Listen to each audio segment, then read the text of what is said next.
మురుగదాస్ ఈ name India అంతటా వినపడింది. కానీ స్పైడర్, దర్బార్ లాంటి సినిమాలు తీసిన తర్వాత కనిపించకుండా పోయింది. అందుకు మురుగదాస్ చేసిన తప్పులే కారణం. కానీ ఇప్పుడు మళ్ళీ దర్శకుడి పేరు ఇండియా అంతటా వినిపిస్తోంది.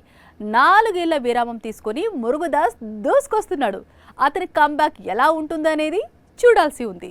మహేష్ బాబుకు స్పైడర్ లాంటి ఒక షాక్ ను, అలాగే సూపర్ స్టార్ రజనీకాంత్ కు దర్బార్ లాంటి ఫ్లాట్ ను అందించాడు మురుగదాస్. ఆ తర్వాత కంప్లీట్ గా కనిపించకుండా పోయాడు. ఏళ్లకు ఏళ్లు ఇంటికే పరిమితమయ్యాడు. ఏడాది ప్రారంభంలోనే తమిళ హీరో శివకార్తికేయన్తో కొత్త సినిమా స్టార్ట్ చేశాడు.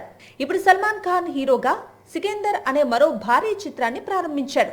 ఇప్పటికిప్పుడు ఇటు శివకార్తికేయన్ కు అటు సల్మాన్ కు మురుగదాస్ పై ప్రేమ ఎందుకు పుట్టుకొచ్చింది అనేది అర్థం కాకుండా ఉంది.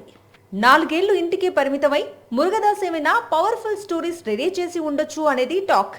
ఏదేమైనా మురుగదాస్ లాంటి టాలెంటెడ్ డైరెక్టర్ తిరిగి ఫామ్ అందుకుంటే మాత్రం పాన్ ఇండియా హీరోలకు పండుగే. ఇప్పుడు మురుగదాస్ తెరకెక్కిస్తున్న 2 చిత్రాలు కూడా స్ట్రైట్ మూవీస్. శివకార్తికేయన్ కోసం కొత్త కథను రాసి తెరకెక్కిస్తున్నాడు. ఇక సల్మాన్ తో తెరకెక్కిస్తున్న సినిమా కూడా స్ట్రైట్ మూవీనే.